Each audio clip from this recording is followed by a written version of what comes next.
Hi, Tom Hinch in the editing suite at Western Journalism. We continue our coverage of the Bundy Ranch, even though the BLM has backed off and returned most of the Bundy's cattle. Documentary filmmaker Dennis Michael Lynch was there during the tense moments leading up to the BLM's retreat. Usually, Lynch finds himself behind the camera, filming the events unfolding before him. However, at the Bunkerville, Nevada ranch last weekend, he became part of the story by acting as a mediator. Mr. Lynch showed courage as he walked towards the BLM stronghold. He was on the Kelly File the other night talking about his experience at the ranch.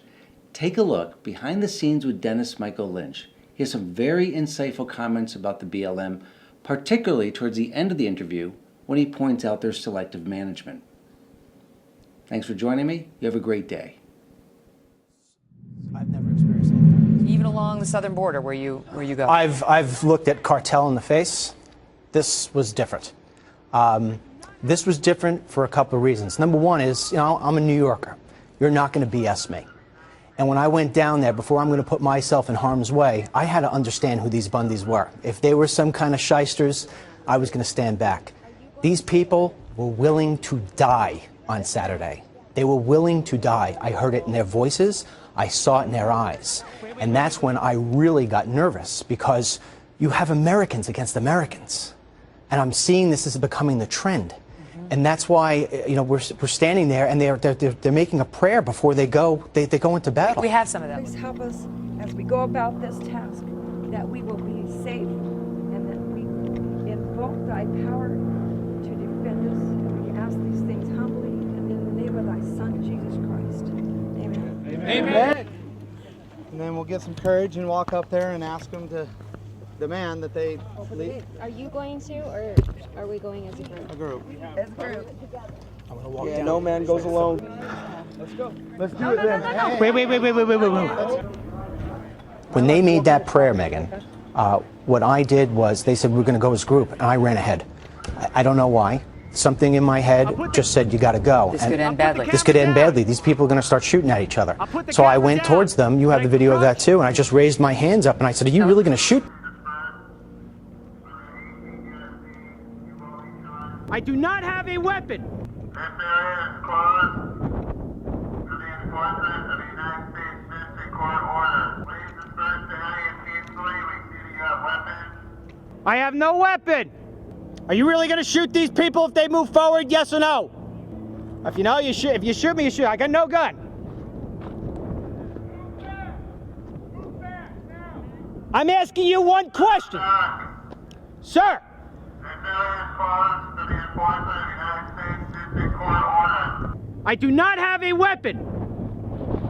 I'm from New York. May I approach so this doesn't end in bloodshed? What is wrong with you? Come on. Peacefully disperse the area.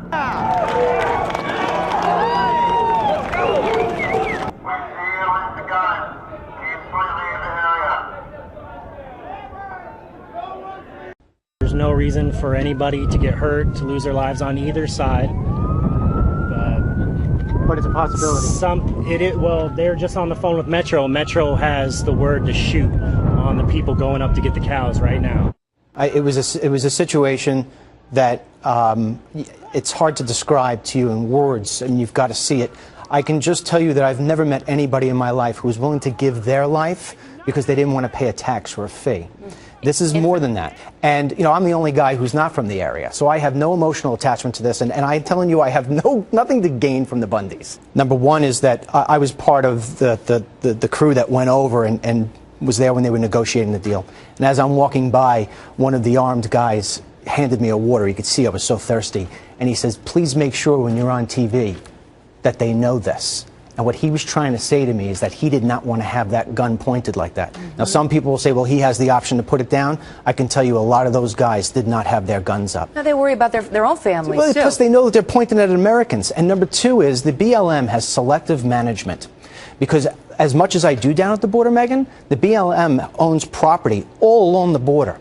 So my contention is the Bundys will start paying a fee to them when they start taking a fee from the cartels who use that property to bring drugs into this country. Because I can tell you, I never see the M16s down on the border stopping the drugs and the terrorists and the day laborers coming through on BLM property. It's just an open door. But they're going to point M16s at our face to save some turtles and to collect a fee. This is a much bigger story than anybody's giving notice to. And I'm not going to sit here and make speculation what it is. I also want to say that I talked to the Bundys before I came on TV, and the rumors that are going on that the BLM is still there and they're planning an attack is all BS. Okay. They've kept to their word so far. The Bundys said they will contact me if something changes to that point. And, you know, for anybody who's going to think that these people are manipulative and just doing this about money, Megan, I look you in the eye and I know who you are. I look those people in the eye. They're for real. They're for real. Fox was the only truck in that parking lot, and that is disgusting because the entire country should know what's going on, and only you and Sean and the other people of Fox. I could not believe there were not network trucks there, just yours. And you know what? Kudos to you.